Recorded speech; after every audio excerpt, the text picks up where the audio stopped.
Cuadro Alas Casimero mga idol, nasa bansang Japan na para sa kanyang laban ngayong Oktubre taong kasalukuyan mga idol dito sa isang Seoul Chances na kung saan mga idol di kalibre daw din ito. At ngayon nga mga idol sa kanyang pagdating sa bansang Japan na talaga namang iba si Alas pagdating sa Luna daw. Talagang excited daw panoorin ang ating angas ng Pinas mga idol. At dito nga ang Treasure Boxing Promotion sa katauhan ni Masayuki Ito na tuwang-tuwa talaga na dumating na ang ating pambato nga si Alas mga idol para makapag-prepare daw ito sa kanyang laban ngayong Oktubre. Dahil inaasahan natin mga idol na magandang laban ito at ito yung last contract ni Cuadro Alas Casimero sa kanyang promoter na si Masayuki Ito mga idol.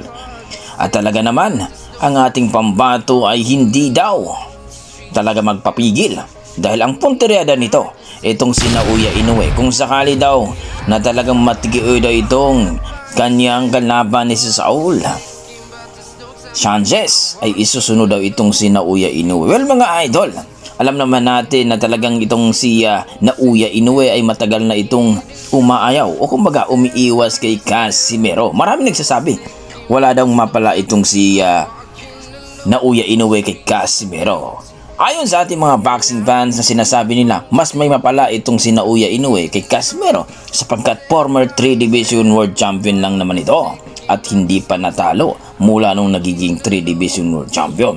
Na kumbaga mga idol, ang karangalan na tinalo mo ang tatlong division ni Casimero. Pero ganun pa man mga idol, sa usaping laban ni Casimero at Inoue, talaga naman daw na mangyayari na ito sapagkat ayon sa ating mga insider mga idol, baka last contract na daw itong Alas at dilipat na daw ito kay Bob Arum para matuloy na daw ang laban dito kay Naoya Inoue. At dapat daw impresibo ang laban ni Casimero ngayon mga idol.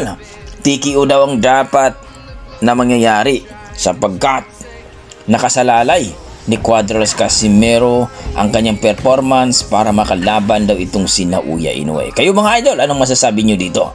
Maganda kaya ang pagpunta ni Casimero sa bansang Japan para makapag-adjust ito sa klima? At maganda kaya mga idol, nalilipat na lang itong si Casimero sa promoter na si Lulu Arum para makasa talaga ang laban ni Naoya Inoue at ni Casimero mga idol. Alam naman natin na excited tayo mga Pinoy na makalaban itong si Naoya Inoue, ang tinatawag na monster daw kuno ng Japan sa ating angas ng Pinas. I-komento mo na sa baba mga idol para ating pag-usapan. Maraming salamat.